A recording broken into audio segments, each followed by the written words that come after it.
Um milionário solitário encontra conforto inesperado nos olhos de uma nova funcionária. Mas uma criança em situação de rua percebe que há algo sombrio por trás daquele sorriso encantador. Naquela noite, ela invade a mansão para impedir uma armadilha que mudaria para sempre o destino de ambos. A noite paulistana brilhava com suas luzes infinitas, refletindo nos vidros espelhados dos arranha-céus que dominavam a Avenida Paulista. Roberto Almeida observava a cidade de sua cobertura no Jardim Europa, um copo de uísque escocês equilibrado entre os dedos. Aos 43 anos, ele havia construído um império silencioso, feito de investimentos certeiros e decisões calculadas que poucos conheciam. Sua fortuna estava protegida não apenas por cofres e sistemas de segurança, mas por algo mais valioso: discrição absoluta. Roberto era um homem de aparência comum, propositalmente. Usava ternos bem cortados, mas discretos. Dirigia um sedã alemão cinza que passava despercebido e raramente frequentava os eventos sociais da elite paulistana. Poucos sabiam que aquele homem de gestos contidos e sorriso raro era dono de participações em dezenas de empresas espalhadas pelo Brasil e exterior. Ele preferia assim. A invisibilidade era sua maior proteção, mas havia algo em Roberto que ninguém via à primeira vista, um detalhe que moldara sua personalidade tanto quanto sua fortuna.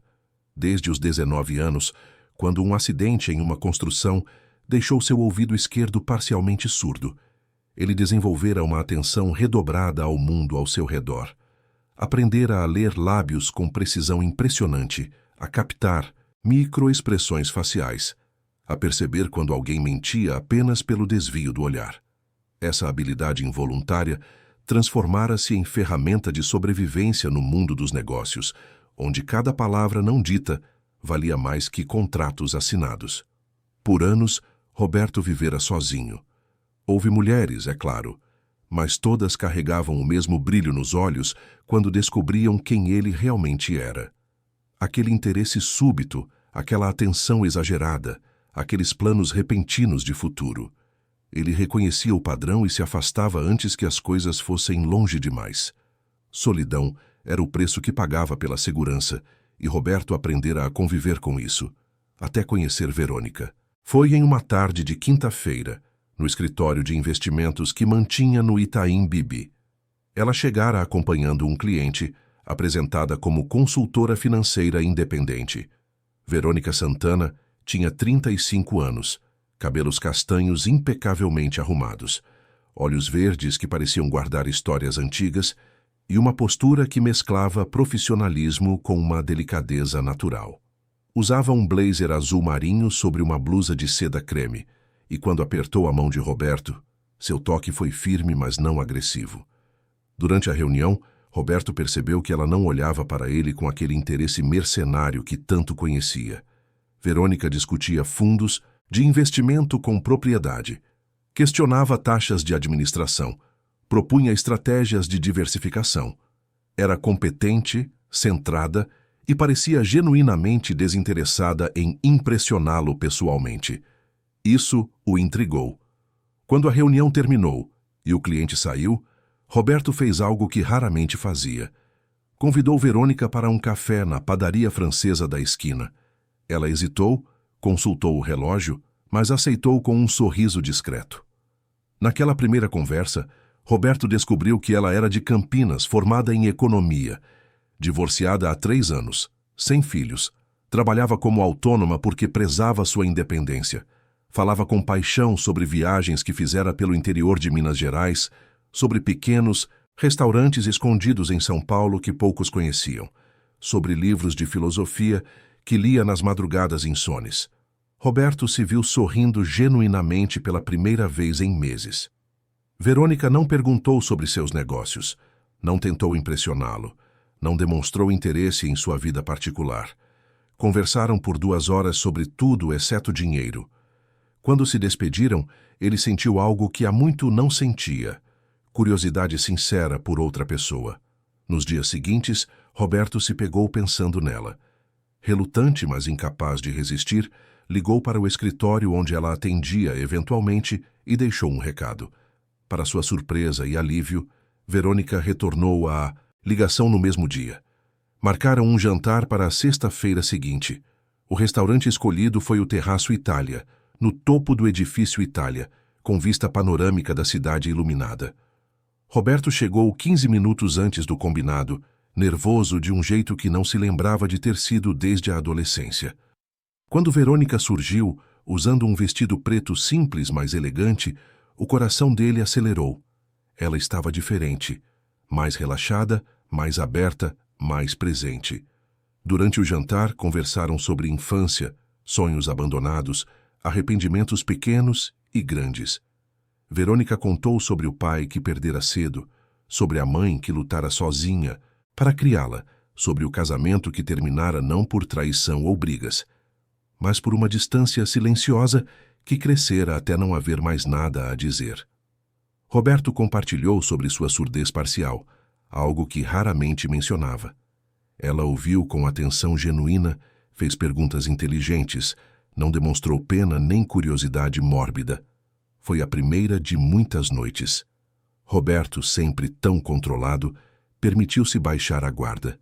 Levou Verônica para conhecer restaurantes escondidos na Liberdade, para assistir peças de teatro no Municipal, para caminhar pelo Ibirapuera aos domingos.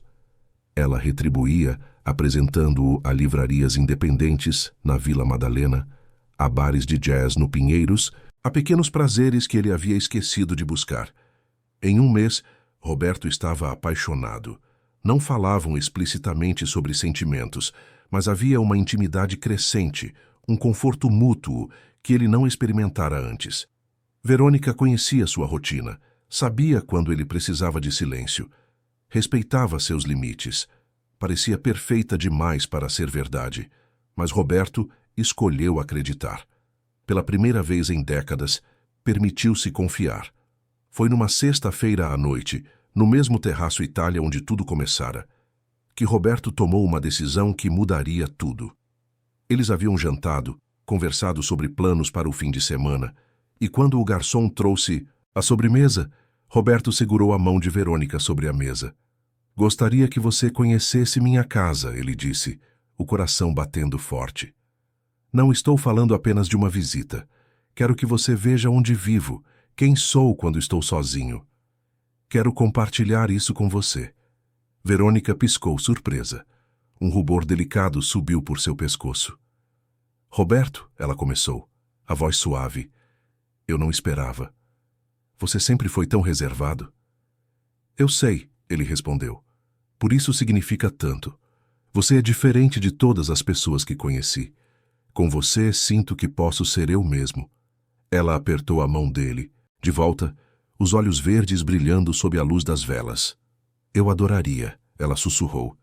Roberto sentiu uma onda de alívio e felicidade.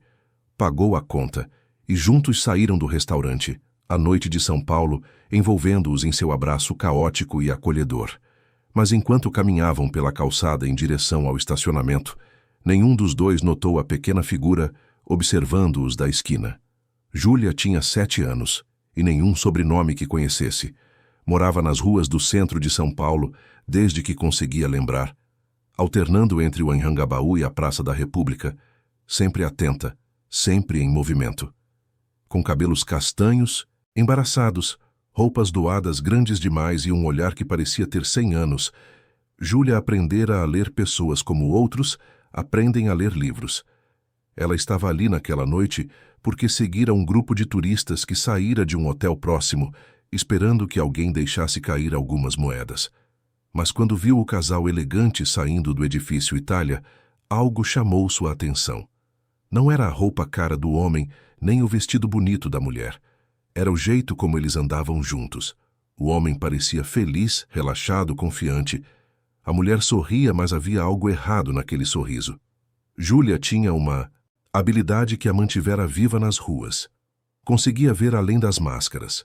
Sabia quando alguém estava fingindo generosidade para afastá-la, quando uma pessoa era realmente perigosa, quando um sorriso escondia maldade. E naquela mulher de vestido preto, Júlia viu algo que a gelou. Por um segundo, apenas um segundo, enquanto o homem olhava para o celular, o rosto da mulher mudou. O sorriso desapareceu. Os olhos verdes tornaram-se frios, calculistas. Ela checou algo rapidamente em sua própria bolsa. Um movimento mecânico, como quem confirma que uma ferramenta está no lugar certo. Então, quando o homem levantou os olhos, o sorriso voltou instantaneamente, tão perfeito quanto antes. Júlia ficou paralisada. Ela conhecia aquele tipo de transformação. Vira isso antes, em pessoas que fingiam caridade, mas chamavam a polícia quando crianças se aproximavam demais, em traficantes que sorriam antes de bater, em mulheres que seduziam homens no centro para roubá-los em becos escuros. A menina não sabia quem era aquele homem, nem o que exatamente a mulher planejava, mas seu instinto gritava perigo. Sem pensar muito, movida por um impulso que ela mesma não entendia completamente, Júlia correu até o casal. "Senhor!" ela chamou, a voz pequena mas firme. Roberto virou-se surpreso. Viu a menina de roupas sujas, os pés descalços, o rosto magro, mas os olhos intensos. Verônica imediatamente se afastou, colocando a bolsa entre ela e a criança, a expressão uma mistura de desconforto e desagrado. "O que você quer, criança?" Verônica perguntou, o tom cordial mas distante. Júlia ignorou a mulher e focou no homem. Ele parecia gentil. Havia bondade em seus olhos. "Senhor", ela repetiu, mais baixo agora. "Ela não é quem você pensa. Não vá com ela hoje." Roberto franziu a testa, confuso, como disse. Verônica riu, um som leve, mas com uma ponta de irritação. "Roberto, vamos embora. A criança claramente está confusa. Provavelmente está pedindo dinheiro de um jeito estranho." Mas Júlia segurou a manga do terno de Roberto, seus dedos pequenos, mas determinados. "Por favor", ela insistiu, os olhos arregalados e urgentes. "Algo ruim vai acontecer se você for. Eu vi, no rosto dela. Ela é diferente quando você não olha." Roberto olhou para Verônica, depois para Júlia. A menina estava visivelmente assustada, mas não parecia estar mentindo. Havia algo em sua urgência que o tocou. "Criança", ele começou, a voz gentil. "Você está bem? Precisa de ajuda? Comida?" Verônica puxou o braço de Roberto. "Vamos", ela disse agora com firmeza. "Não podemos ficar aqui ouvindo delírios de uma criança de rua. É perigoso, e ela provavelmente está sendo usada por alguém para nos distrair e roubar." Roberto hesitou. A lógica de Verônica fazia sentido. Ele conhecia os golpes de rua. Mas aquela menina... Havia algo genuíno em seus olhos, algo que sua habilidade de ler pessoas captava, mas não conseguia nomear. Júlia viu a hesitação no rosto do homem. Ela soltou a manga dele e deu um passo para trás. "Desculpa", ela murmurou. "Desculpa incomodar. Só queria avisar." E antes que Roberto pudesse dizer qualquer coisa, a menina correu, desaparecendo na multidão da avenida, engolida pela noite paulistana. Roberto ficou parado por um momento, olhando para onde ela sumira. Verônica tocou seu ombro. "Vamos, querido", ela disse, a voz novamente suave. "Foi estranho, eu sei. Mas você não pode deixar que isso estrague nossa noite." Roberto assentiu devagar, afastando a inquietação que sentiu. "Você tem razão", ele concordou, forçando um sorriso. "Vamos." Eles entraram no carro de Roberto, um Mercedes cinza impecável, e seguiram em direção ao Jardim Europa. Durante o trajeto, Verônica conversou animadamente sobre o jantar, sobre planos futuros, sobre uma viagem que poderiam fazer juntos. Mas Roberto mal ouvia. A imagem daquela menina de olhos antigos continuava em sua mente, junto com suas palavras de advertência. Enquanto isso, Júlia corria pelas ruas de São Paulo. Seu coração batia forte, não de cansaço, mas de certeza angustiante. Ela sabia, com uma convicção que vinha de seus anos de sobrevivência nas ruas, que aquele homem estava em perigo. E ninguém além dela parecia ver isso. A menina conhecia São Paulo melhor que qualquer mapa. Sabia que o casal provavelmente ia para algum bairro nobre, longe do centro. Se ele havia convidado a mulher para conhecer sua casa, devia morar em Higienópolis, Jardins, ou alguma dessas regiões onde as casas eram grandes e protegidas por muros altos. Júlia tinha um plano desesperado. Seguiria o carro, usando atalhos que apenas quem vive nas ruas conhece. Passagens entre prédios, travessas esquecidas, becos que cortam caminho. Ela era pequena, rápida e invisível. Ninguém nota uma criança de rua correndo na noite. São apenas mais uma sombra na cidade que nunca dorme.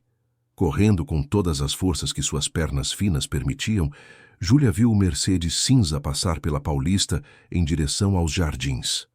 Ela cortou por uma viela que sabia dar na Augusta, desceu correndo por uma escadaria lateral. Atravessou um terreno abandonado que conhecia de outras noites. A cidade era seu território. Cada esquina, cada atalho, cada lugar onde poderia se esconder ou se mover mais rápido. Sua respiração queimava. Seus pés descalços sangravam em pequenos cortes de vidros e pedras, mas Júlia não parava. Tinha que chegar antes que algo acontecesse.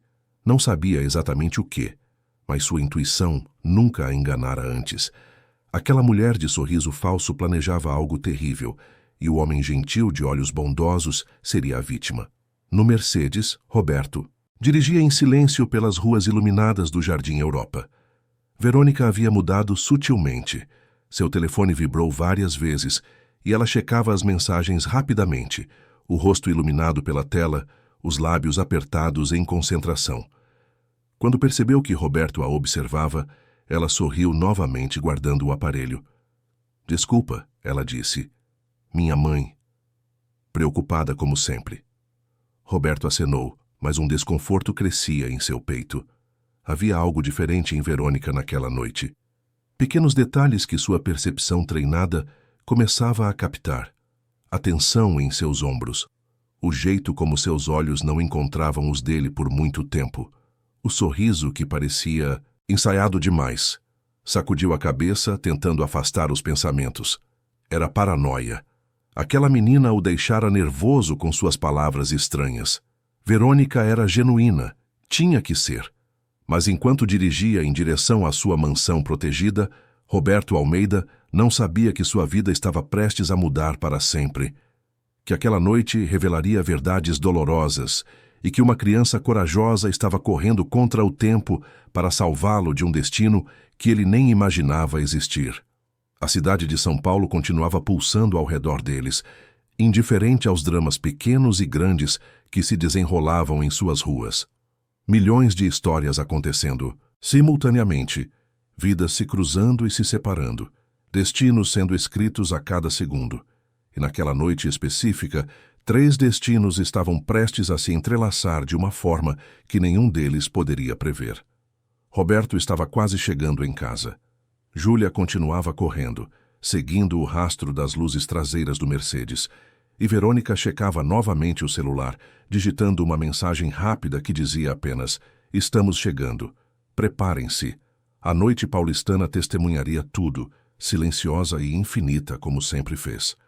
Se esta história te interessou, não se esqueça de se inscrever no nosso canal e diga-nos de que cidade você está assistindo, continuando. A mansão de Roberto Almeida era um projeto de discrição sofisticada. Localizada em uma das ruas mais tranquilas do Jardim Europa, a propriedade não chamava a atenção pela ostentação, mas pela elegância contida. Muros de 3 metros revestidos em pedra portuguesa, portão automatizado de ferro forjado pintado de preto fosco, câmeras discretamente posicionadas nos ângulos estratégicos, uma fortaleza moderna disfarçada de residência elegante. O Mercedes parou em frente ao portão. Roberto acionou o controle remoto e as 2 folhas de ferro se abriram silenciosamente, revelando um jardim iluminado por spots direcionados que destacavam palmeiras imperiais e um caminho de pedras portuguesas. A casa em si tinha 2 andares, fachada modernista com grandes janelas de vidro temperado, que durante o dia ofereciam vista para o jardim interno, mas que à noite se tornavam espelhos negros, refletindo a própria escuridão. "Esta é minha casa", Roberto disse, descendo do carro e abrindo a porta para Verônica. Nada extravagante, apenas o suficiente para um homem que preza a privacidade. Verônica saiu do carro, seus olhos verdes percorrendo a propriedade com uma avaliação rápida e calculada que ela tentou disfarçar com um sorriso admirado. "É linda", ela disse. exatamente como imaginei. Elegante, discreta. Como você. Eles caminharam pela entrada principal. Roberto digitou um código no painel eletrônico ao lado da porta maciça de madeira escura. 8 dígitos. Verônica observou atentamente, memorizando o movimento dos dedos dele. A porta se abriu com um clique suave. O interior era um estudo em minimalismo sofisticado. Piso de madeira clara, paredes brancas com algumas telas abstratas escolhidas mais pela cor que pela assinatura, móveis de design italiano discreto. A sala de estar tinha um sofá cinza em formato de L. Uma lareira elétrica embutida na parede e uma estante de livros que ocupava toda a parede oposta. Não havia fotos de família, não havia objetos pessoais em excesso. Era o lar de um homem que vivia sozinho há muito tempo. Vinho, Roberto ofereceu, caminhando até um bar discreto no canto da sala.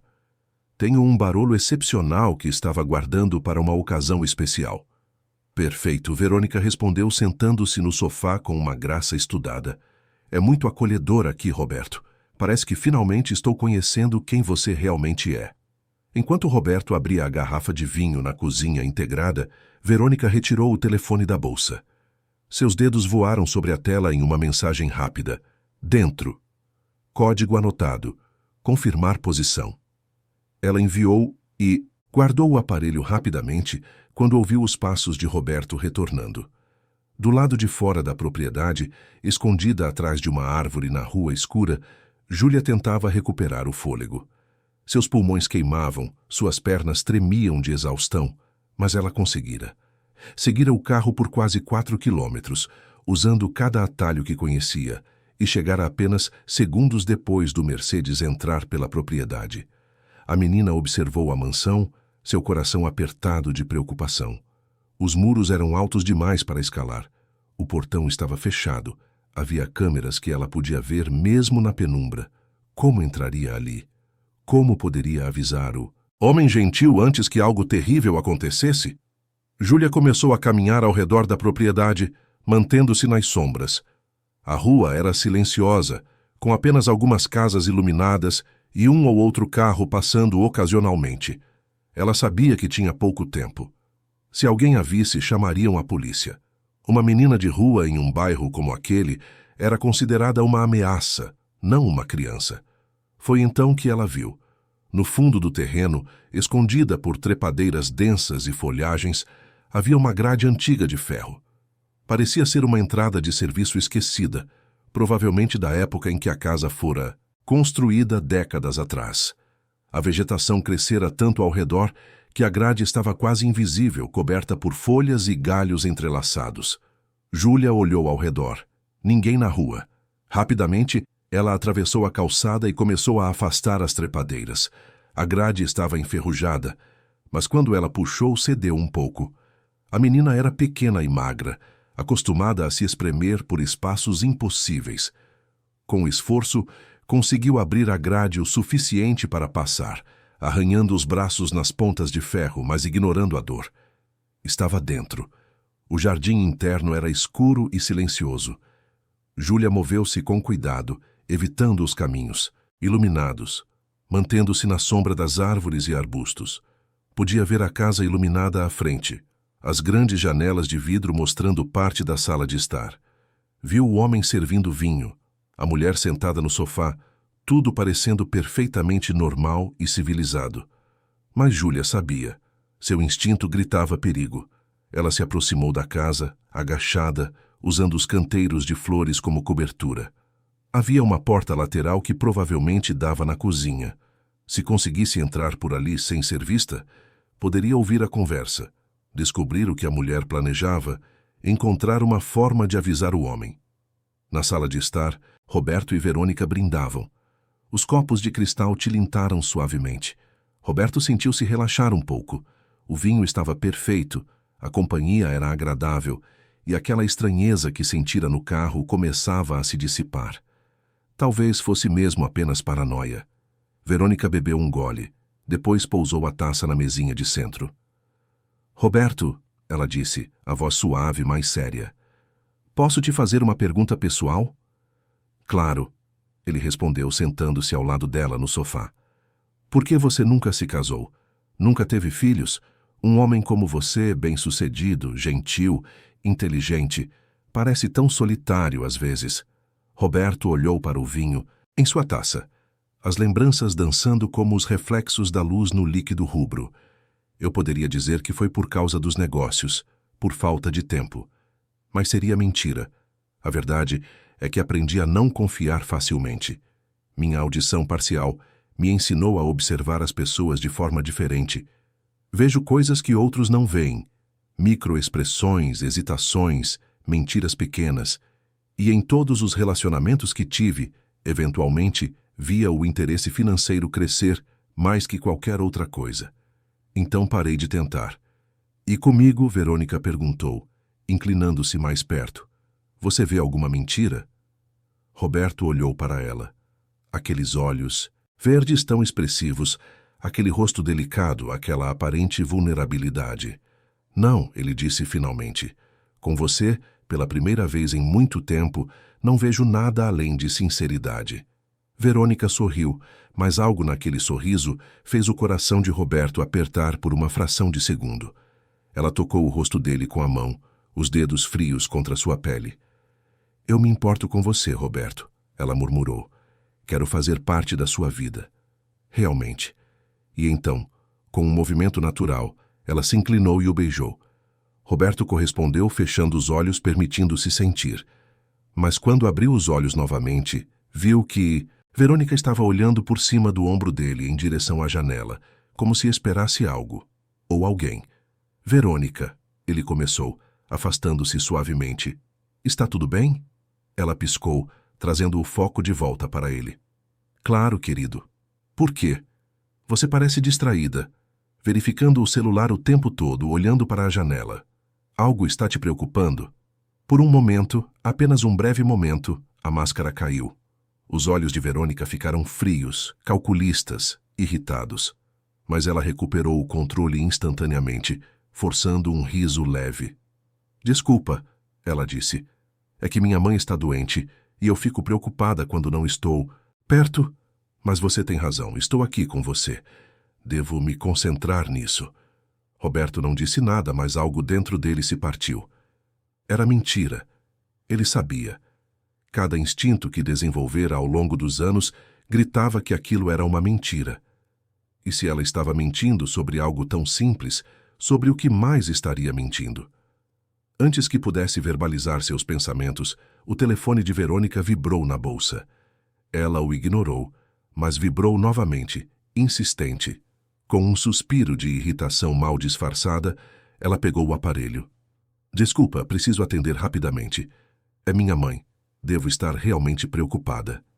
Ela se levantou e caminhou até o jardim interno, visível através das portas de vidro, atendendo a ligação.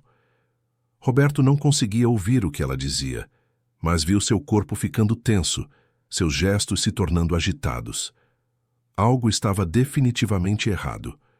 Júlia havia conseguido entrar na cozinha pela porta lateral. A fechadura era simples, e ela aprendera nas ruas a abrir trancas básicas usando um pedaço de arame. Uma habilidade necessária para a sobrevivência. A cozinha estava vazia e escura, apenas iluminada pela luz que vinha da sala de estar. A menina moveu-se em silêncio, seus pés descalços não fazendo barulho no piso, frio. Ela podia ouvir vozes. Aproximou-se da porta que separava a cozinha da sala, escondendo-se atrás de um balcão alto. De lá, tinha visão parcial do sofá onde o homem estava sentado e da mulher que falava ao telefone no jardim.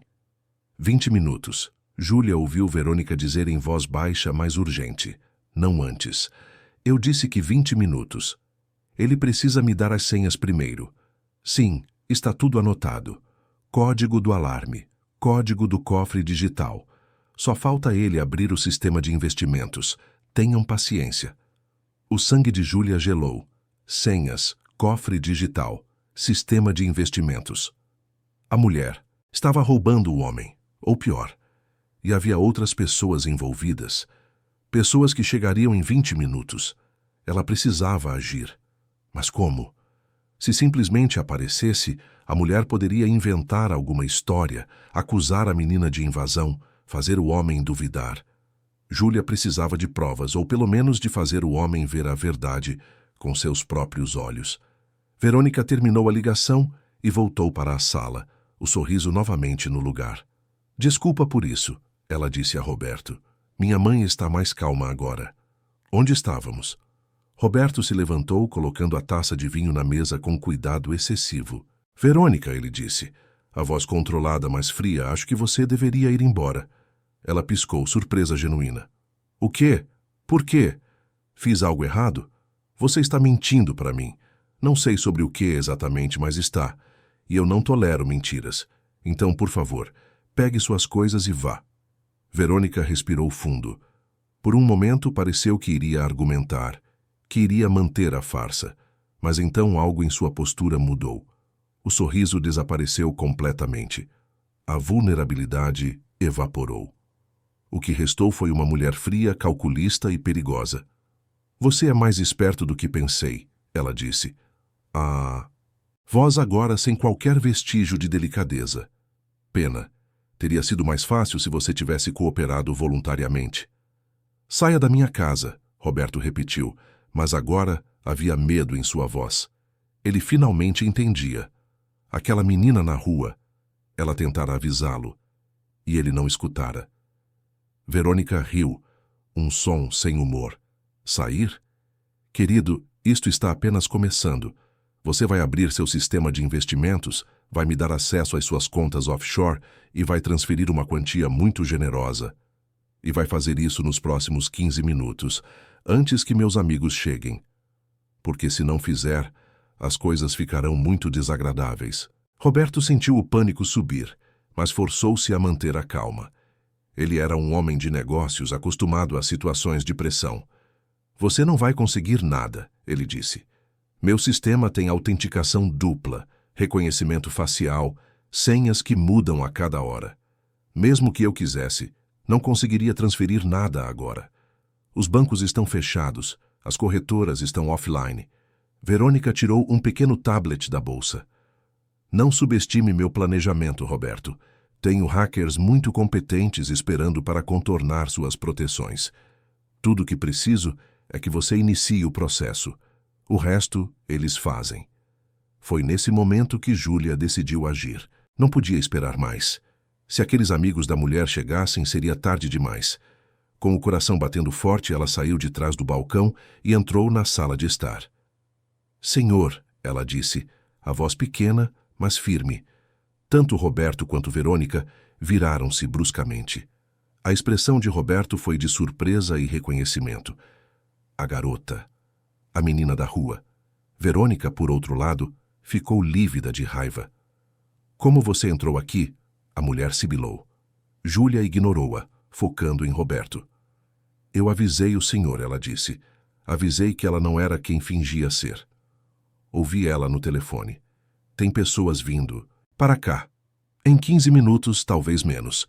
Eles querem roubar tudo. Roberto olhou para Júlia, depois para Verônica. A mulher tinha o rosto contorcido em fúria, toda a delicadeza anterior completamente desaparecida. Sua transformação era chocante. Era uma pessoa completamente diferente. Você é uma criança intrometida, Verônica cuspiu, avançando em direção a Júlia. Não sabe com quem está mexendo, mas Júlia era rápida. Anos vivendo nas ruas a ensinaram a se mover, a escapar, a sobreviver. Ela correu para o lado oposto da sala, colocando o sofá entre ela e Verônica.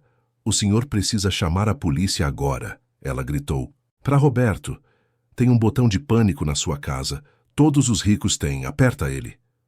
Roberto ainda estava processando tudo, mas o medo e a urgência na voz da menina o despertaram. Ele correu até a lareira, onde sabia que havia um botão de emergência escondido. Mas antes que pudesse alcançá-lo, Verônica puxou seu braço com força surpreendente. Não seja idiota, ela disse, a voz agora uma ameaça baixa e perigosa. Você não quer fazer isso. Meus associados não vão gostar nada. Júlia viu a hesitação em Roberto. Viu o medo, a confusão, a dúvida, e compreendeu que teria que ser ela a agir. Com toda a coragem que seus 7 anos e suas duras experiências de vida lhe deram, a menina correu em direção à lareira. Verônica tentou bloqueá-la, mas Júlia era pequena e ágil. Ela se abaixou, deslizou entre os móveis e alcançou a parede. Seus olhos procuraram freneticamente pelo botão. Tinha que estar ali. Tinha que estar. E então, viu. Um pequeno painel discreto acima da lareira, quase invisível, com um símbolo vermelho. Júlia pulou, tentando alcançá-lo, mas era alta demais. Ela olhou ao redor desesperada e viu um banquinho de madeira perto da estante. Correu até ele, pegou e voltou correndo. "Para!" Verônica gritou correndo atrás dela. Mas Júlia foi mais rápida. Subiu no banquinho e, com toda a força que tinha, pressionou o botão vermelho. Imediatamente, sirenes começaram a tocar. Luzes vermelhas piscaram em todas as cômodos.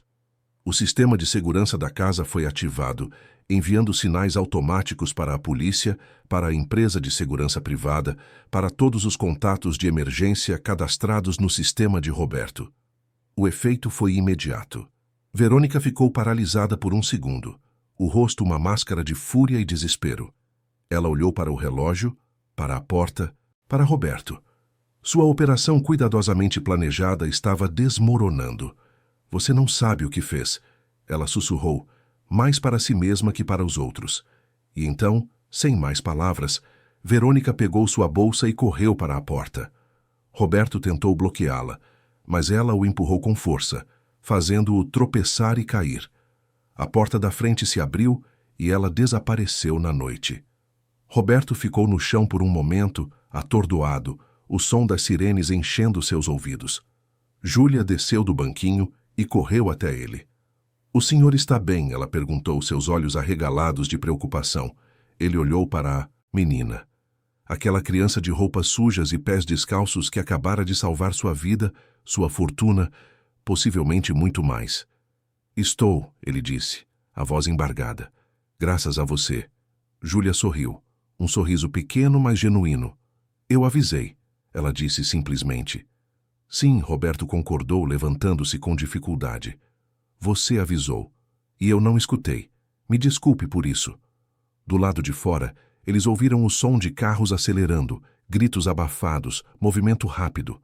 Os associados de Verônica, percebendo que algo dera errado, estavam recuando. As sirenes da polícia já podiam ser ouvidas ao longe, cada vez mais próximas. Roberto olhou para... Júlia realmente viu pela primeira vez. Uma criança que não tinha nada, que vivia nas ruas, mas que arriscara tudo para salvar um estranho. "Onde você mora?" ele perguntou gentilmente. Júlia desviou o olhar. "Em lugar nenhum", ela respondeu baixinho. "Onde eu consigo." O coração de Roberto se partiu. "Você me salvou", ele disse. "E agora vou retribuir. Você pode ficar aqui esta noite. E vamos descobrir juntos o que fazer depois. Está bem?" Júlia olhou para ele, os olhos brilhando. "De verdade", ela sussurrou. "De verdade", Roberto confirmou. Mas enquanto eles esperavam a polícia chegar, enquanto as sirenes ficavam cada vez mais altas, nenhum dos dois sabia que aquela noite era apenas o começo de uma jornada longa e desafiadora. Verônica havia fugido, mas ela não era do tipo que desistia facilmente. E Júlia, ao salvá-lo, havia se tornado o único elo entre a justiça e os criminosos que ainda estavam livres. Os 3 meses que se seguiram àquela noite transformadora foram um turbilhão de mudanças, desafios e descobertas inesperadas, tanto para Roberto quanto para Júlia. A polícia chegara rapidamente naquela noite, encontrando Roberto e a menina sentados na sala de estar, cercados pelo caos de móveis desarrumados e o eco das sirenes ainda ecoando nas paredes. Os policiais capturaram 2 homens que tentavam fugir em um carro sem placas estacionado 3 quarteirões abaixo. Eram os associados de Verônica, carregando equipamentos de invasão digital e ferramentas que deixavam clara a intenção criminosa. Mas Verônica Santana havia desaparecido como fumaça. Nenhum sinal dela nas câmeras de segurança próximas, nenhum vestígio além de um carro de aluguel abandonado no aeroporto de Guarulhos. A investigação revelou que tudo sobre ela era falso: o nome, a história, o diploma de economia. Era uma identidade construída meticulosamente ao longo de anos, usada para aproximar-se de homens ricos e solitários, ganhando sua confiança antes de aplicar golpes sofisticados de extorsão. Roberto havia sido apenas mais um alvo em uma lista longa, mas Júlia transformara o desfecho dessa história. Naquela primeira noite, depois que os policiais foram embora levando declarações e prometendo retornar no dia seguinte, Roberto olhou para a menina sentada no sofá de sua sala de estar. Ela estava exausta, os olhos lutando para permanecerem abertos, as roupas sujas em contraste gritante com a elegância ao redor. Por um momento ele não soube o que fazer. Como cuidar de uma criança? Ele que passara décadas evitando qualquer tipo de compromisso emocional profundo. Você deve estar com fome, ele disse finalmente, a voz gentil. Júlia assentiu, tímida. Sempre estou. Aquela resposta simples e devastadora tocou algo profundo em Roberto. Ele a levou até a cozinha, preparou um sanduíche de queijo e presunto, serviu um copo de leite morno. Júlia comeu com uma velocidade que falava de anos de incerteza alimentar, de nunca saber quando seria a próxima refeição. Roberto sentiu uma dor aguda no peito observando aquilo. Depois de comer, ele a levou até um dos quartos de hóspedes no segundo andar. O quarto estava impecavelmente limpo, mas vazio de personalidade, com móveis neutros e lençóis brancos. Júlia olhou ao redor como se estivesse em um museu, com medo de tocar em qualquer coisa. Você pode tomar um banho se quiser, Roberto ofereceu. Tenho roupas limpas que podemos adaptar. E amanhã vamos providenciar tudo o que você precisar. Mas por hoje você está segura. Pode descansar. Júlia virou-se para ele, os olhos brilhando com lágrimas contidas. Por que está fazendo isso? Ela perguntou baixinho. Ninguém nunca fez nada por mim sem querer algo em troca. Roberto se ajoelhou para ficar na altura dela. Porque você me salvou, ele respondeu com sinceridade. Não apenas meu dinheiro ou minha casa. Você me salvou de ser enganado, de acreditar em alguém que só queria me usar. Você arriscou tudo por um estranho. Como eu poderia fazer menos por você? Júlia não disse nada, mas as lágrimas finalmente escorreram. Roberto, sem pensar muito, a puxou para um abraço. Era estranho, desajeitado, ele que não abraçava ninguém há anos, mas sentiu a menina tremendo contra seu peito, soluçando baixinho, e compreendeu que aquele era um ponto de virada. Não apenas para ela, mas para ele também. Nos dias seguintes, Roberto transformou sua rotina completamente. Contratou uma pediatra particular que examinou Júlia e diagnosticou desnutrição severa, anemia e vários pequenos ferimentos que precisavam de cuidados. Comprou roupas novas, tênis confortáveis, bonecas e livros infantis. Converteu o quarto de hóspedes em um verdadeiro quarto de criança, com paredes pintadas de amarelo suave, cortinas com estampas de estrelas, uma escrivaninha branca para estudos. Mas a transformação mais profunda estava acontecendo em um nível emocional. Júlia, acostumada a não confiar em ninguém, começava lentamente a baixar suas defesas. Ela seguia Roberto pela casa, fazendo perguntas intermináveis sobre tudo. Como funcionava o sistema de segurança? Por que ele tinha tantos livros? Ele realmente morava sozinho naquela casa enorme? Roberto respondia pacientemente, descobrindo que gostava de ter companhia. A solidão que cultivara por tanto tempo revelava-se não como uma escolha, mas como uma proteção que não precisava mais. Júlia era genuína de uma forma que nenhum adulto em sua vida fora. Ela não queria seu dinheiro, não tinha segundas intenções. Era apenas uma criança que precisava de cuidado e segurança. Mas havia um desafio legal significativo pela frente. Júlia não tinha documentos, não tinha registro de nascimento conhecido, não tinha família identificável. Para Roberto tornar-se seu tutor, legal, precisaria navegar por um sistema burocrático complexo e muitas vezes impiedoso com casos como o dela. Foi quando conheceu doutora Helena Mendes, uma advogada especializada em direito de família e adoção. Helena tinha 52 anos, cabelos grisalhos cortados curtos, óculos de armação vermelha e uma reputação de ser intransigente quando se tratava de proteger os direitos de crianças vulneráveis. Senhor Almeida, Helena disse durante a primeira reunião em seu escritório na Avenida Faria Lima: o caso da Júlia é complexo. Sem documentação, precisaremos primeiro estabelecer sua identidade legal. Depois, iniciar um processo de guarda temporária, seguido de tutela permanente. Pode levar meses, possivelmente mais de 1 ano. Quanto tempo ela precisar? Roberto respondeu com determinação. Não vou abandoná-la no sistema. Ela ficará comigo. Helena estudou-o por um longo momento. Posso perguntar por que isso é tão importante para o senhor? Não estou questionando suas intenções, mas o tribunal vai perguntar. Um homem solteiro, sem experiência com crianças, querendo ser tutor de uma menina de 7 anos que mal conhece. Levantará questões. Roberto respirou fundo. Porque ela me salvou quando não precisava. Porque vi nela uma coragem e bondade que me faltavam. E porque sei o que é ser solitário, ser diferente, não se encaixar.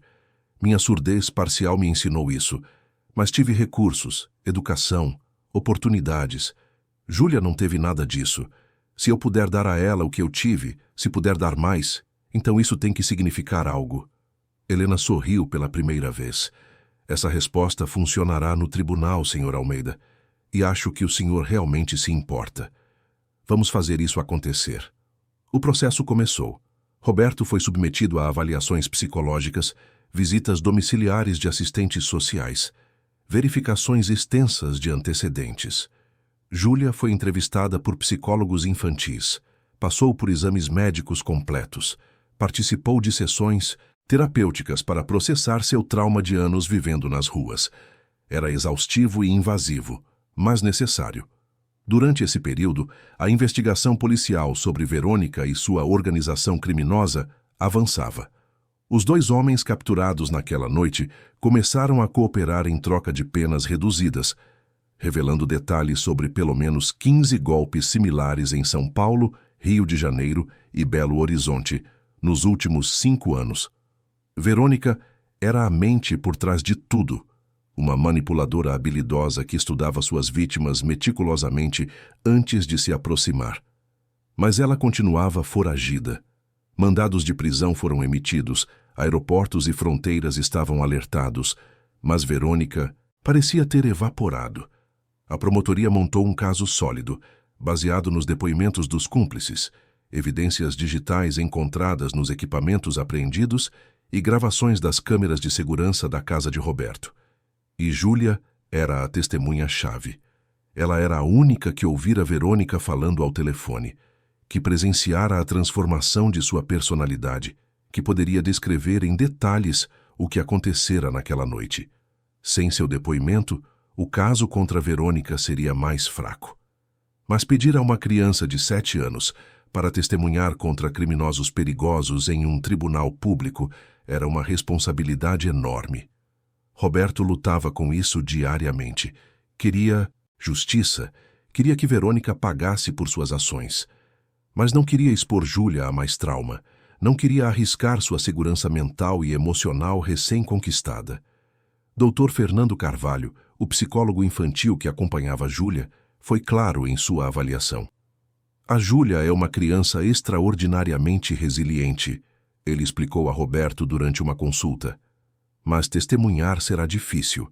A defesa tentará desacreditá-la, pintá-la como não confiável devido à sua situação de rua. Será doloroso.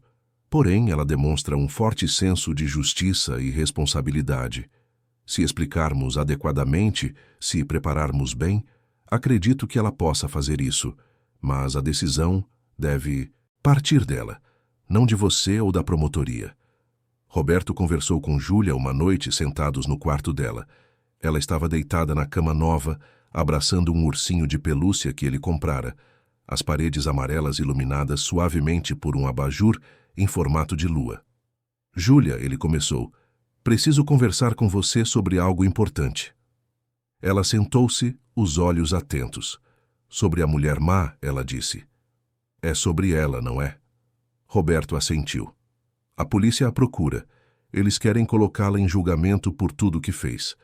Mas para isso, vão precisar que você conte o que viu e ouviu naquela noite. No tribunal, na frente de muita gente. Júlia ficou quieta por um longo momento. Eu tenho que ir, ela perguntou com voz pequena. Não, Roberto respondeu firmemente. Você não tem que fazer nada que não queira. Ninguém pode te obrigar. Mas se você escolher ajudar, vai ser muito importante. Mas também vai ser difícil e assustador. Por isso, a escolha é sua. Ela olhou para as próprias mãos, pequenas e ainda marcadas por cicatrizes das ruas. Se eu não contar, ela vai fazer de novo? Vai enganar outros homens gentis como você? Possivelmente, Roberto admitiu. Mas isso não é sua responsabilidade, Júlia. Você já fez mais que suficiente. Já me salvou. Não precisa salvar ninguém mais. Mas eu quero, ela disse baixinho, levantando os olhos para ele. Eu quero que ela pague pelo que fez. Não só com você, mas com todos. Ela é má de verdade. E eu não tenho medo de contar a verdade. Roberto sentiu orgulho e preocupação em medidas iguais. Vamos fazer isso juntos então, ele prometeu. Eu estarei com você em cada passo. Não vai estar sozinha. Júlia sorriu, um sorriso que iluminou seu rosto pequeno. Eu sei, ela disse. Você sempre está comigo agora. Os meses seguintes foram uma mistura de preparação legal e adaptação à nova vida. Júlia começou a frequentar uma escola particular próxima, onde inicialmente teve dificuldades tanto acadêmicas quanto sociais. Ela estava anos atrás dos colegas em alfabetização e matemática, e sua vivência nas ruas a tornava diferente das outras crianças de famílias abastadas. Mas ela era determinada. Estudava horas extras com tutores que Roberto contratou, fazia cada lição de casa com concentração intensa, recusava-se a desistir mesmo quando era difícil. Roberto transformou-se em pai sem nunca ter planejado sê-lo. Aprendeu a fazer tranças nos cabelos de Júlia, a verificar tarefas escolares, a ler histórias antes de dormir. Comparecia às reuniões de pais, ajudava em projetos de ciências, levava-a ao parque nos fins de semana. Sua casa, antes silenciosa e vazia, encheu-se de risadas, perguntas intermináveis e uma presença que tornava tudo mais vivo. Mas a sombra do julgamento iminente pairava sobre eles. A polícia finalmente localizara Verônica. Ela havia sido capturada tentando embarcar em um navio cargueiro no Porto de Santos, usando documentos falsos e disfarçada com peruca loira e óculos escuros. A prisão fora divulgada amplamente na mídia e o julgamento foi marcado para dali a 2 meses. À medida que a data se aproximava, Júlia ficava mais nervosa. Tinha pesadelos onde Verônica a perseguia por ruas escuras, acordava suando frio e chamando por Roberto. Ele sempre vinha, sentava-se na cama dela, segurava sua mão pequena até que ela voltasse a dormir. Durante o dia ela estava mais quieta, mais introspectiva, o peso da responsabilidade que escolhera assumir pressionando seus ombros pequenos. Doutora Helena e o promotor público responsável pelo caso, Dr. Marcelo Fonseca, prepararam Júlia cuidadosamente. Simularam o ambiente do tribunal, explicaram como a defesa tentaria confundi-la, ensinaram-na a responder apenas o que foi perguntado, a manter a calma, a pedir pausas se precisasse. Foram gentis, mas honestos sobre como seria difícil. Uma semana antes do julgamento, Roberto sentou-se com Júlia no sofá da sala, o mesmo sofá onde tudo começara meses atrás. Você ainda quer fazer isso? Ele perguntou.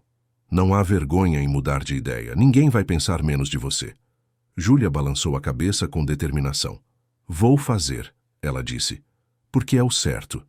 E porque você me ensinou que pessoas boas precisam enfrentar pessoas más. Senão, as pessoas más sempre vencem. Roberto sentiu lágrimas picar em seus olhos. Quando você ficou tão sábia? Ele perguntou com um sorriso trêmulo. Quando conheci você, ela respondeu simplesmente abraçando-o forte. Na noite antes do julgamento, Roberto mal conseguiu dormir. Ficou acordado olhando o teto de seu quarto, ouvindo os sons silenciosos da casa, pensando em como sua vida mudara completamente em tão pouco tempo. Ele que sempre vivera para si mesmo, que construíra muros ao redor de seu coração, agora amava aquela menina corajosa com uma intensidade que o assustava. Rezou para que tudo corresse bem, para que Júlia encontrasse forças para fazer o que precisava fazer. Na manhã do julgamento, eles se vestiram com cuidado. Roberto usou seu melhor terno cinza escuro. Júlia usava um vestido azul claro que Helena sugerira, com sapatos brancos e o cabelo preso em uma trança caprichosa que Roberto levara 20 minutos para fazer. Ela parecia pequena e vulnerável, mas seus olhos tinham uma determinação que ia além de sua idade. "Vamos juntos", Roberto disse, oferecendo sua mão. Júlia a pegou, apertando forte. Juntos, ela concordou. E assim, saíram da mansão protegida, entraram no carro e dirigiram em direção ao Fórum Criminal da Barra Funda, onde Verônica Santana aguardava julgamento e onde uma menina de 7 anos estava prestes a provar que coragem não tem idade, que verdade é mais forte que manipulação e que, às vezes, as maiores vitórias vêm dos lugares mais improváveis. O Fórum Criminal da Barra Funda era um edifício imponente de concreto e vidro que dominava a paisagem urbana daquela região de São Paulo. Roberto e Júlia chegaram cedo, acompanhados por doutora Helena e doutor Fernando, o psicólogo que permaneceria ao lado da menina durante todo o processo. A sala de audiências estava repleta. Jornalistas ocupavam os bancos reservados à imprensa, curiosos enchiam as galerias e no centro de tudo, atrás de uma mesa da defesa, sentava-se Verônica Santana. Ela estava diferente. O cabelo estava preso em um coque simples, usava um terno cinza discreto sem joias, óculos de grau que provavelmente nem precisava e uma expressão de vulnerabilidade estudada. Era uma transformação calculada, uma tentativa de parecer inofensiva diante do júri.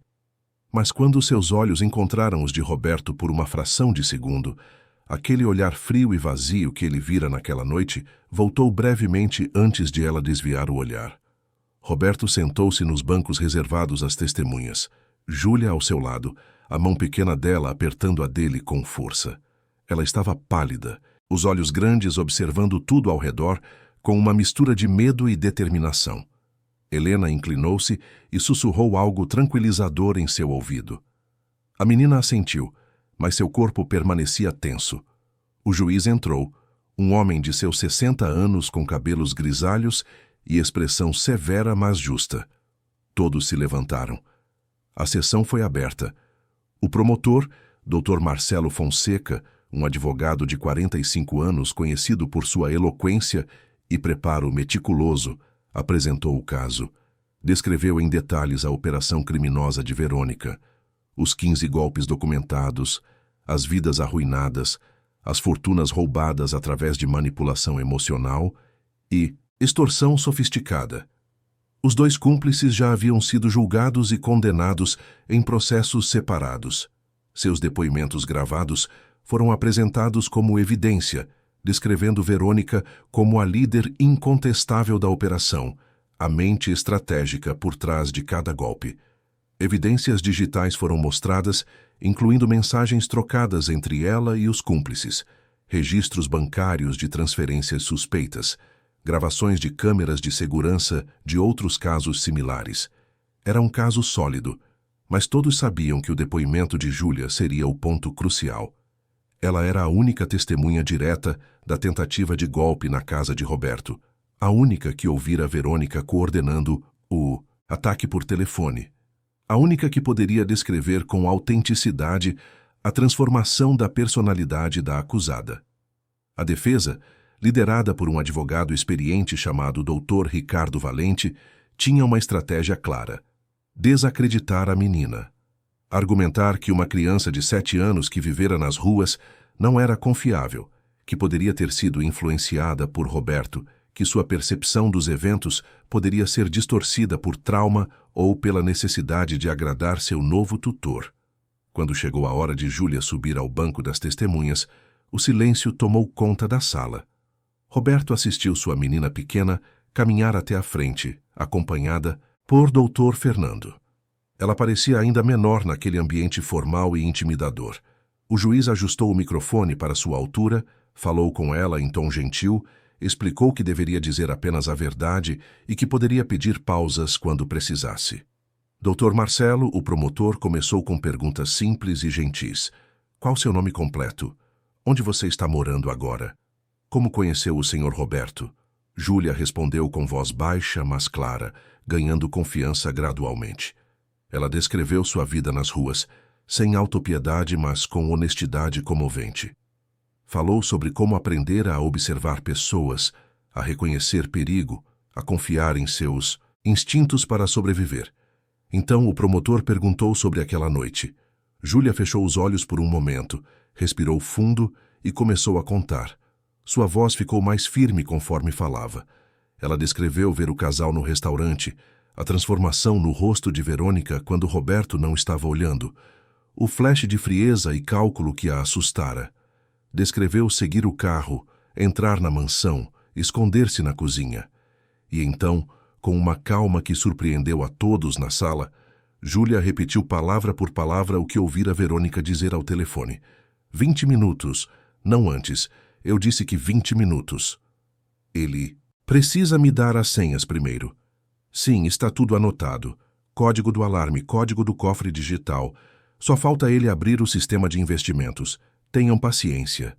O silêncio na sala era absoluto. Júlia continuou, descrevendo como entrou na sala de estar, como tentou avisar Roberto, como Verônica transformou-se completamente diante dela, revelando sua verdadeira natureza. Como ela, uma menina de 7 anos, tomou a decisão de ativar o botão de pânico porque sabia que ninguém mais o faria a tempo. Quando o promotor terminou, foi a vez da defesa. Dr. Ricardo levantou-se, ajustou os óculos e aproximou-se de Júlia com um sorriso que tentava ser amigável, mas que transparecia condescendência.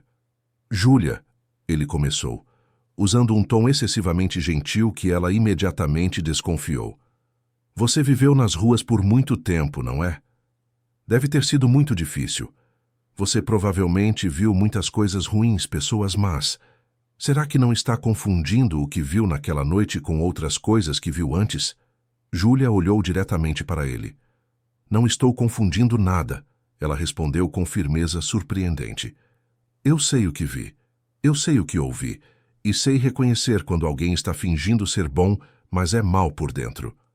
Aponto. Senhora Ali, ela apontou para Verônica. É muito boa em fingir. Mas eu vi quem ela realmente é. O advogado tentou outra abordagem. Mas você estava com fome, cansada, assustada. Talvez suas emoções tenham feito você imaginar coisas que não aconteceram exatamente como você lembra. Júlia balançou a cabeça. Eu estava com fome e cansada porque sempre estou, mas isso não mudou o que eu vi. Eu ouvi as palavras dela. Sei o que elas significavam. E o Senhor não estava lá. Eu estava. Há um murmúrio de aprovação discreto nas galerias. O juiz bateu o martelo solicitando silêncio. O advogado de defesa tentou várias outras táticas. Sugeriu que Roberto poderia ter influenciado o depoimento de Júlia. Insinuou que ela estava grata demais ao homem que a acolheu e, por isso, inventaria qualquer história para protegê-lo. Questionou detalhes específicos de suas memórias, tentando encontrar inconsistências. Mas Júlia permaneceu firme. Para cada pergunta capciosa, tinha uma resposta clara. Para cada insinuação, tinha uma refutação calma, mas determinada. Ela não era apenas uma menina de 7 anos. Era alguém que vivera mais do que muitos adultos. Viveriam em uma vida inteira, que desenvolvera uma sabedoria nascida da necessidade e que possuía uma integridade inabalável. Depois de uma hora de interrogatório, o advogado de defesa finalmente desistiu. Não tinha mais perguntas. Júlia desceu do banco das testemunhas, suas pernas tremendo agora que a adrenalina começava a passar. Roberto encontrou-a no corredor, ajoelhou-se e a abraçou forte. Você foi incrível, ele sussurrou. Tão corajosa, tão forte. Estou muito orgulhoso de você. Júlia começou a chorar, finalmente permitindo que toda a tensão contida escapasse. Estava com tanto medo, ela soluçou contra o ombro dele. Mas lembrei que você disse que a verdade é sempre mais forte que a mentira. Então eu contei a verdade. E a verdade foi suficiente, Roberto garantiu. O julgamento continuou por mais 3 dias. Outras testemunhas foram chamadas, especialistas apresentaram análises, evidências foram debatidas exaustivamente. Mas todos sabiam que o momento decisivo havia sido o depoimento de Júlia. Aquela menina pequena e corajosa que olhara nos olhos da manipuladora e não havia piscado. Quando chegou a hora das considerações finais, Dr. Marcelo fez um discurso apaixonado sobre justiça, sobre proteger os vulneráveis, sobre parar predadores que usavam emoções humanas como armas. Apontou para Júlia, sentada quieta ao lado de Roberto, e disse que se uma criança de 7 anos que não tinha nada podia ter coragem de enfrentar criminosos, então o sistema de justiça certamente poderia ter coragem de condená-los. A defesa argumentou que Verônica fora vítima de circunstâncias, que tinha problemas psicológicos não tratados, que merecia tratamento em vez de prisão. Foi um argumento fraco diante das evidências esmagadoras e do testemunho devastador. O júri deliberou por 6 horas. Quando retornaram, suas expressões eram sérias, mas determinadas. O veredito foi lido. Culpada em todas as acusações. Extorsão agravada, formação de quadrilha, falsidade ideológica, tentativa de roubo qualificado. A sentença foi lida 1 semana depois. 15 anos de prisão, sem possibilidade de liberdade condicional antes de cumprir pelo menos 2/3 da pena. Verônica recebeu a sentença sem expressão, mas quando foi levada pelos oficiais de justiça, ela olhou uma última vez para Júlia. Havia ódio naquele olhar, mas também algo mais. Reconhecimento. Ela havia sido derrotada não por investigadores experientes ou advogados brilhantes, mas por uma criança que vira através de suas máscaras cuidadosamente construídas.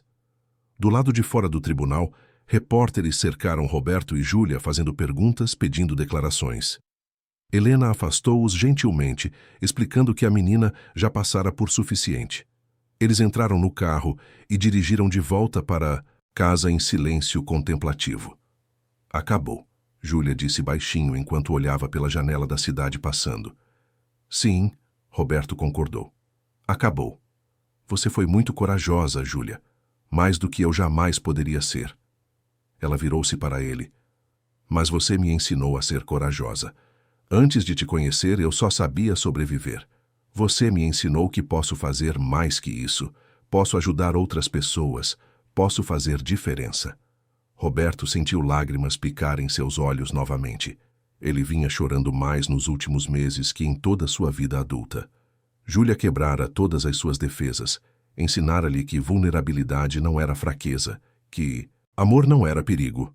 2 semanas depois, o processo de tutela permanente foi finalizado. Em uma audiência muito mais alegre e informal, o juiz assinou os documentos que faziam de Roberto Almeida o tutor legal de Júlia Maria Almeida. Sim, ela escolhera um nome do meio e adotara o sobrenome dele. Era oficial. Eram família. Mas Roberto sabia que ainda havia trabalho a fazer. A coragem de Júlia, sua história, tudo o que ela representava, não poderia terminar apenas em uma vitória legal. Inspirado por ela, ele tomou uma decisão que mudaria muitas vidas além da deles. 3 meses após o julgamento, Roberto inaugurou a Fundação Júlia, uma organização sem fins lucrativos dedicada a crianças em situação de vulnerabilidade em São Paulo. Comprou um edifício no Brás que converteu em centro de acolhimento temporário, escola, centro médico e espaço comunitário. Contratou psicólogos, educadores, assistentes sociais, pediatras. Criou programas de reintegração familiar quando possível, de encaminhamento para a adoção quando necessário, de suporte para famílias em risco. E Júlia, agora com 8 anos e frequentando a 4ª série com notas excelentes, tornou-se a consultora mais jovem e mais valiosa da Fundação. Ela participava de reuniões de planejamento, compartilhava sua experiência sobre o que crianças de rua realmente precisavam, ajudava a moldar programas que ofereciam não apenas teto e comida, mas dignidade, respeito e esperança. 1 ano após aquela noite transformadora, Roberto e Júlia visitaram o beco onde ela costumava dormir no centro de São Paulo. Era uma tarde de sábado ensolarada. O beco estava vazio, apenas lixo e pichações nas paredes. Mas para Júlia era o lugar onde sua jornada começara. Eu costumava ter tanto medo aqui, ela disse baixinho, segurando a mão de Roberto. Medo de não acordar, de alguém me machucar, de nunca ter uma vida de verdade. Achava que ia morrer nas ruas, esquecida. Roberto apertou sua mão. Mas você não morreu. Você sobreviveu. E não apenas sobreviveu, você salvou alguém. Você mudou tudo. Para mim, para você e agora para tantas outras crianças que vamos ajudar juntos. Júlia olhou para ele, seus olhos não mais assustados, mas brilhantes de propósito. Acha que conseguimos fazer diferença? De verdade? Já estamos fazendo, Roberto garantiu. Todo dia. Cada criança que ajudamos, cada vida que tocamos. Você me mostrou que uma pessoa pequena pode fazer coisas enormes se tiver coragem. E agora vamos espalhar essa coragem. Eles saíram do beco juntos, pai e filha, não por sangue, mas por escolha, unidos por um destino improvável que começara com um aviso sussurrado e terminara com uma transformação que ecoaria por gerações. A menina que fora invisível tornara-se uma luz. O homem que vivera isolado aprendera que conexão era seu maior tesouro. São Paulo continuava pulsando ao redor deles, indiferente e eterna. Mas em um pequeno canto dessa cidade imensa, duas vidas entrelaçadas provavam que esperança não é luxo, é necessidade. Que coragem não tem idade. Que família é quem escolhemos amar. E que, às vezes, a pessoa que salva você é aquela que, aos olhos do mundo, mais precisaria ser salva. A história de Roberto e Júlia era apenas uma entre milhões que aconteciam naquela cidade todos os dias. Mas era uma história que importava, uma história que provava que finais felizes não são apenas possíveis, são construídos com escolhas corajosas, amor incondicional e a crença inabalável de que cada vida tem valor incomensurável. 3 anos depois, no dia de seu aniversário de 11 anos, Júlia fez um discurso na inauguração do 4º Centro de Acolhimento da Fundação Júlia, agora operando em várias regiões de São Paulo. Ela ficou no palco pequeno, não mais a menina assustada de roupas sujas, mas uma jovem confiante, inteligente e compassiva, vestindo o uniforme de sua escola e segurando um microfone. Eu sei o que é não ter nada, ela disse para a plateia de doadores, voluntários e beneficiários. Sei o que é dormir com medo, acordar com fome, viver invisível. Mas também sei o que é ser vista, ser amada, ser acreditada. Um homem gentil me deu isso quando não tinha motivo nenhum para fazê-lo. E agora, juntos, estamos dando isso para outras crianças. Porque todo mundo merece ser visto. Todo mundo merece ter esperança. E todo mundo pode fazer diferença se escolher fazer. A plateia aplaudiu de pé. Roberto, assistindo dos fundos da sala, chorou abertamente, sem vergonha. Aquela era sua filha, sua maior conquista, sua redenção, e o começo de um legado que ultrapassaria qualquer fortuna que ele pudesse ter acumulado. A vida que começara com um golpe quase bem-sucedido transformara-se em uma história de amor, coragem e redenção que tocaria milhares de vidas pelos anos vindouros, provando que os piores momentos podem ser o começo dos melhores capítulos, que a escuridão sempre precede a luz e que milagres acontecem quando corações corajosos decidem agir. Fim da história. Queridos ouvintes, esperamos que a história de Roberto e Júlia tenha tocado profundamente o seu coração. Se você se emocionou com a jornada dessa menina corajosa e desse homem que aprendeu a amar novamente, deixe seu like aqui embaixo, inscreva-se no nosso canal e conte nos comentários qual momento mais marcou você. Foi a coragem de Júlia ao enfrentar o perigo? Foi o amor crescente de Roberto? Foi a vitória no tribunal ou a criação da fundação? Todos os dias trazemos histórias intensas como essa, narrativas que revelam o lado mais profundo e verdadeiro da alma humana, que mostram que esperança, amor e coragem podem transformar vidas completamente. Te esperamos no próximo episódio com mais uma história que vai mexer com suas emoções e fazer você acreditar que finais felizes são possíveis. Até lá!